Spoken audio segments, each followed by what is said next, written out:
All right, we're going to roll straight into questions. Thank you again for joining us today. We are going to start with Bob Pockris. Bob, go ahead with your question. Yeah, Kyle, I'm curious if you'll be doing anything additional to just protect yourself from COVID over the next 10 weeks. I see you at the karting track, so I don't know if you take certain precautions there that maybe you wouldn't also take elsewhere. No, I think that everything that I've learned and I've heard and I've gone through with all the NASCAR stuff and the Joe Gibbs Racing stuff as far as protocols and such, we're doing what we can do and what we need to do, and I feel like it's so far been no issue, and hopefully it continues that way and we can be as safe as possible to keep racing each week.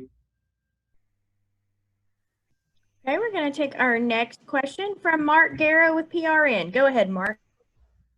Thank you. Thanks for joining us, Kyle. Yesterday, your brother talked about both of you going into the playoff winless and the pressure to, get a win before the end of the season. He thought there might be a little extra on you because it was important to you that you kept your consecutive season streak alive. How important is that streak to you? It's really important. Think about it. It's a 16-year investment that we've placed on that, being able to win a race in 16 consecutive seasons. So hopefully we can keep that going and get it to 17 and then to 18 and however many that I'm here. It would be nice that I'm capable of winning races all the way throughout my career, each and every year that I'm out there. So this year has just not lended itself to our favor so far. But you know what? The playoffs start now, and we're still in this thing. We've got an opportunity to go out here, obviously being on the bottom side of the spectrum rather than the top side of the spectrum entering the playoffs. It's going to be a certain different playoff for us than we're used to, but I'm looking forward to the challenge. And if we can win it this year, then there's no reason why any year we should ever not have an opportunity to win it. Appreciate it. Thank you. Okay, we're going to take our next question from Dustin Long. Dustin, go ahead. Thank you. Kyle, obviously you've had bigger tests in your Cup career, obviously 2015 and what you went through and winning the championship. But I'm curious, with all the things, even with the times where you run well this year at times, how has this year tested you and challenged you in a way that's maybe different than anything in your career?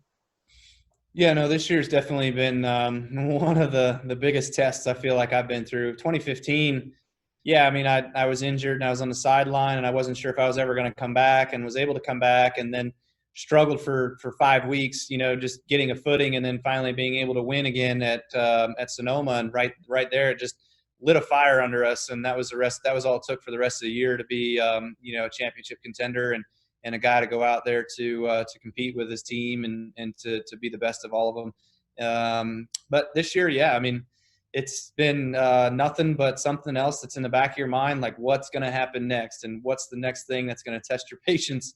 And just seems like we can't shake this monkey off our back, man. Wherever he is, whatever he looks like, somebody tell me. And, we're going to go for a few roll arounds here and get him off my back in order to be able to go out here and have a solid, successful, productive final 10 weeks. We're going to take our next question from Claire B. Lane. Claire, go ahead. Thank you. Kyle, last night on the radio, a listener said when we were talking about dark horses that you would be a dark horse. You would be a dark horse. And all the discussion was like, a dark horse is someone that you don't know who they are or how good they are, and they kind of know that about you. And on the Zoom calls today, a lot of people were asking about who the dark horse was and if indeed that would be you. So my question to you is, do you consider yourself a dark horse, or do you think not? Yeah, with the way this year's gone, you just never know. Certainly we're not a title front runner. We're not a favorite.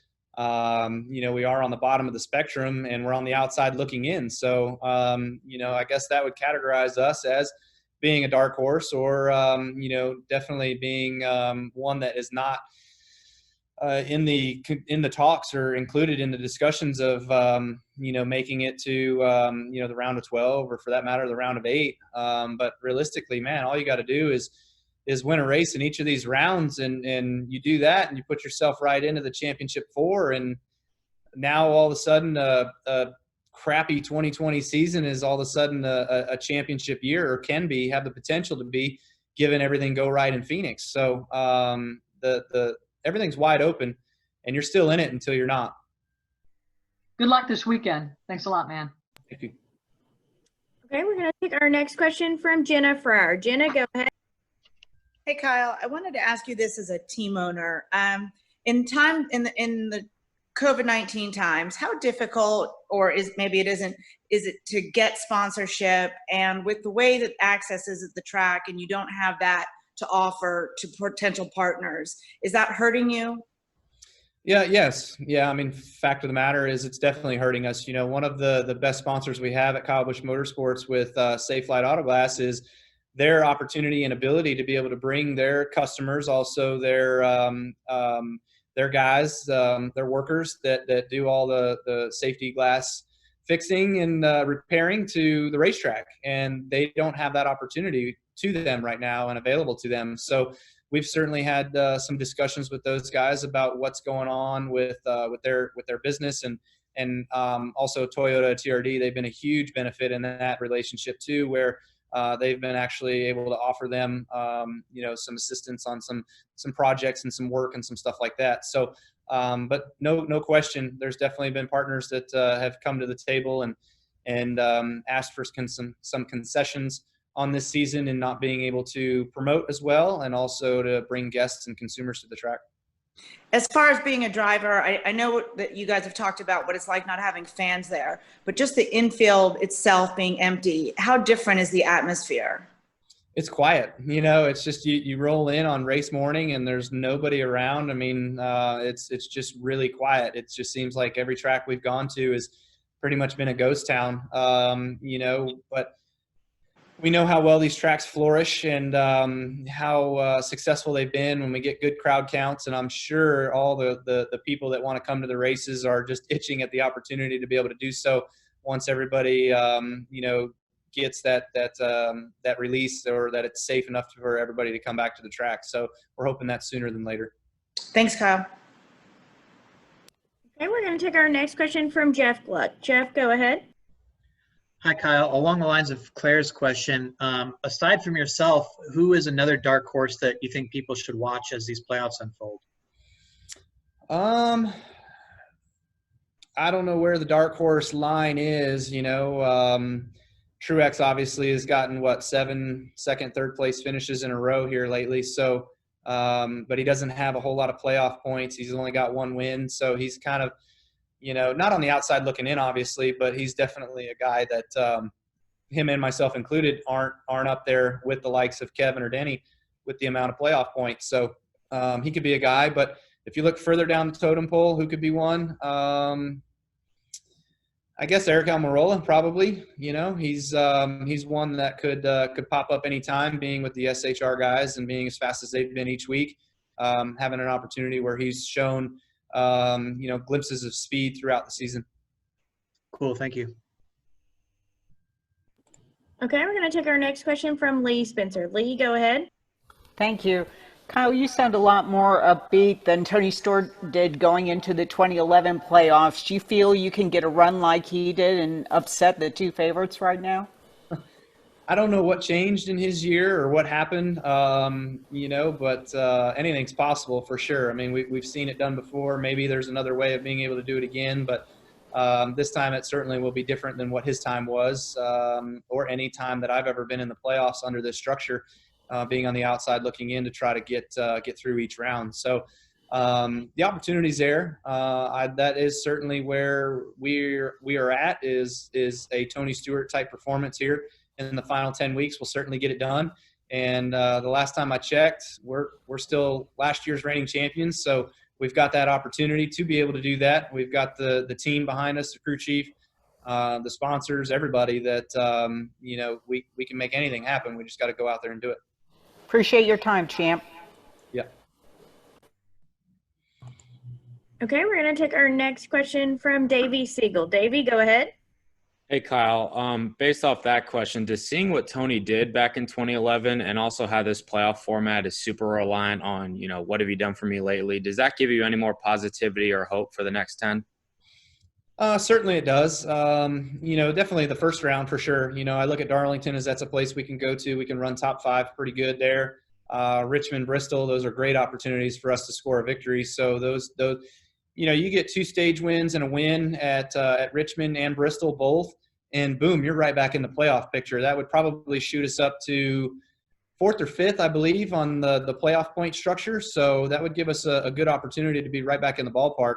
But obviously coming into that second round, we struggle at Vegas. Talladega is an unknown. We struggle at the Roval. So, sorry, that is definitely a race. A round that we look towards as being a possible pickup. Well, thank you.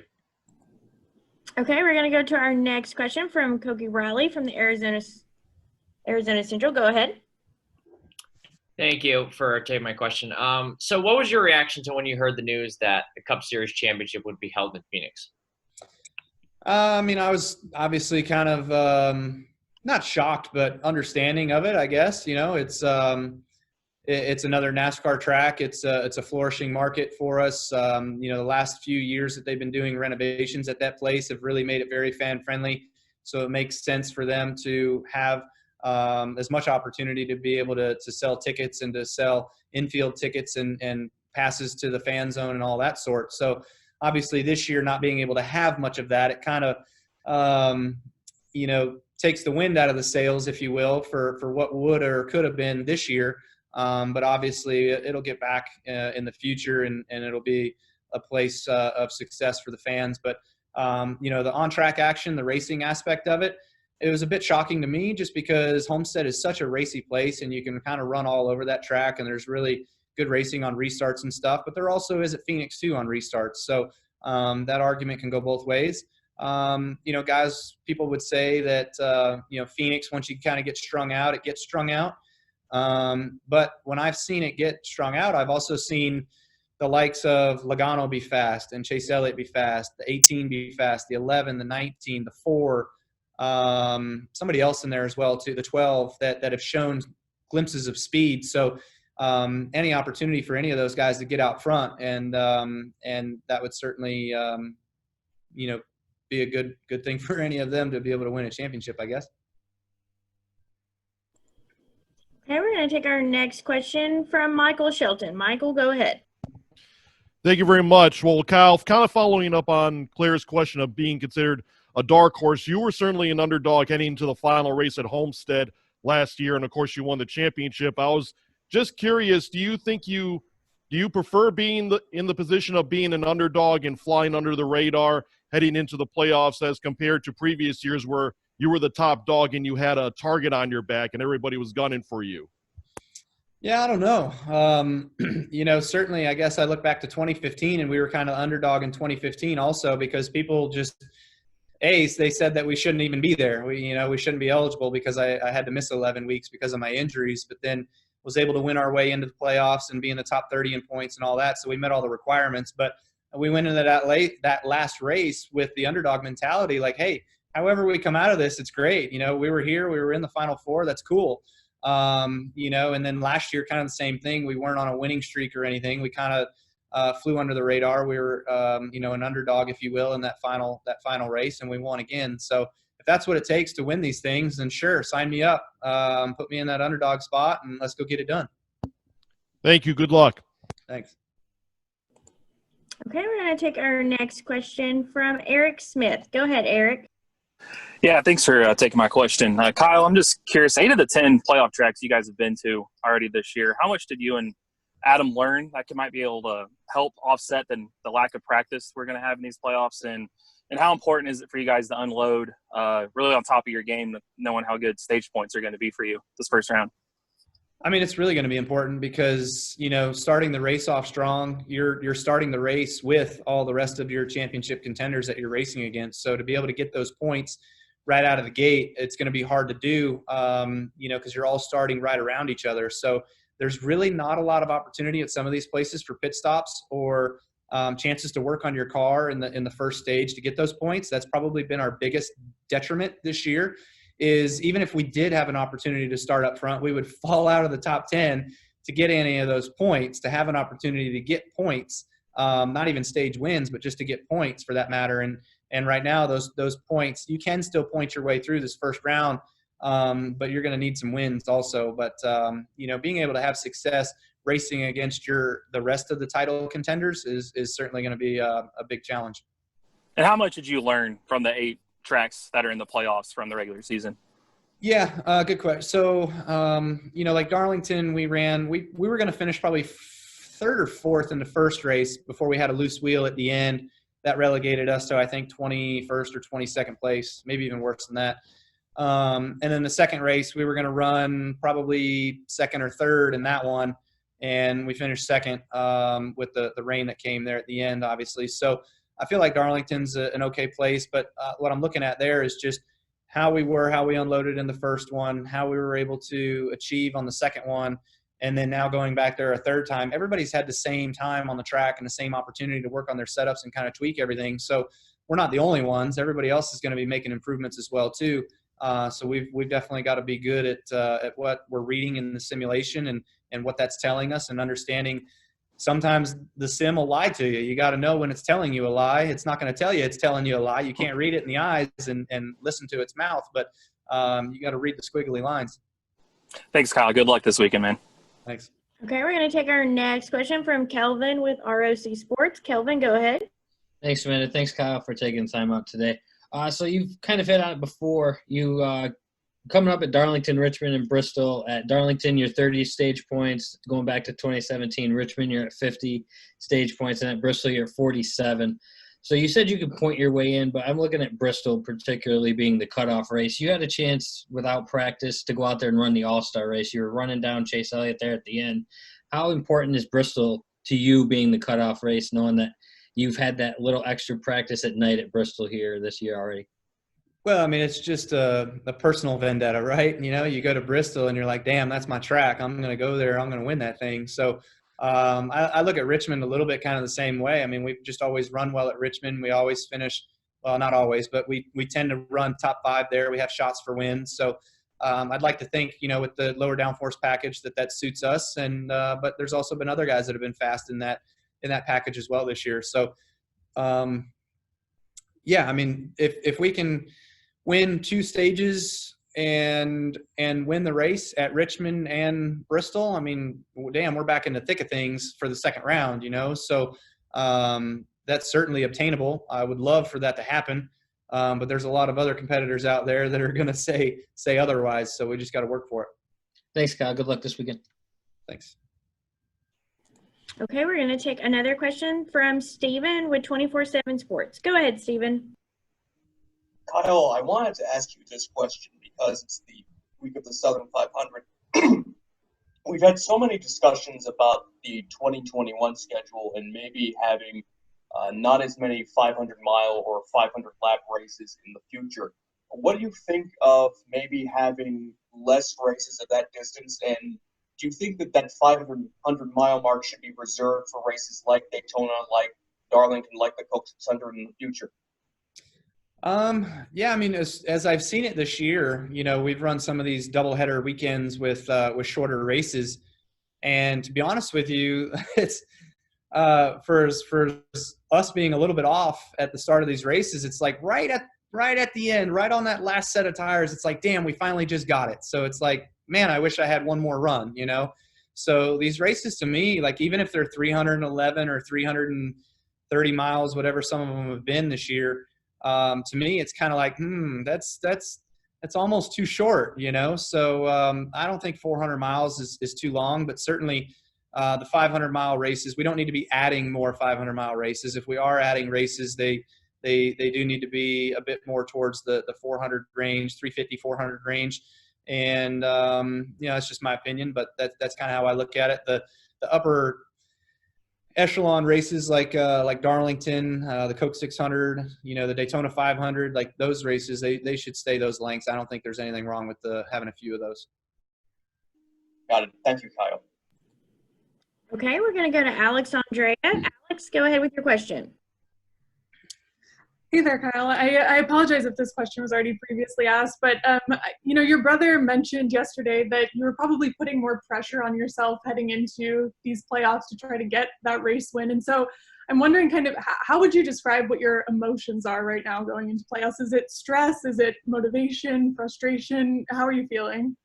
Yep. Keep going. There's plenty more adjectives. Keep going. I mean, yeah, just, it's definitely, it's all those things. It's frustrating. It's aggravating. It's, it's kind of a letdown. You're wondering what's wrong. You're wondering where to look, what rock to look under to turn things around. And it's just crazy, the way this year's gone for us, and just unforeseen circumstances, really.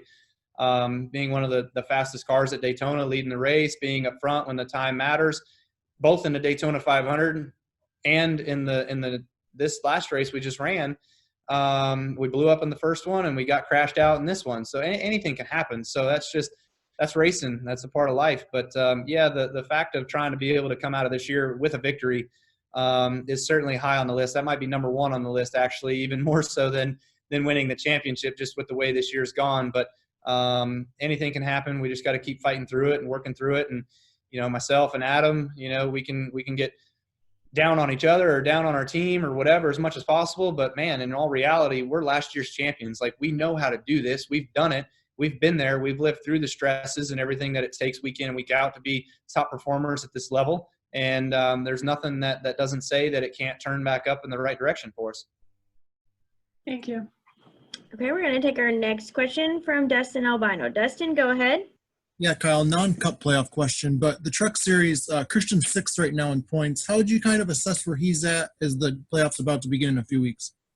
He was doing really good those last few weeks of getting some good runs in and running up front, being consistent and being in contention. And that's where you got to be. You just have to be in contention each week. And with our equipment and our opportunities that I feel like our stuff is capable of, that was a good stretch that he was on. Again, he was running, I think second or third at Gateway before we had a drive shaft problem. So obviously there's an equipment malfunction on that one, not his doing. And they have no playoff points like myself, so they're going to start the playoffs behind, and they're going to have to be successful and run up front to be able to transfer through their rounds as well. But he's been a good competitor. I ran with him at Texas when I was in the truck, so I hope that he's ready and prepared and can go get him this weekend at Darlington. Thanks for your time, Kyle.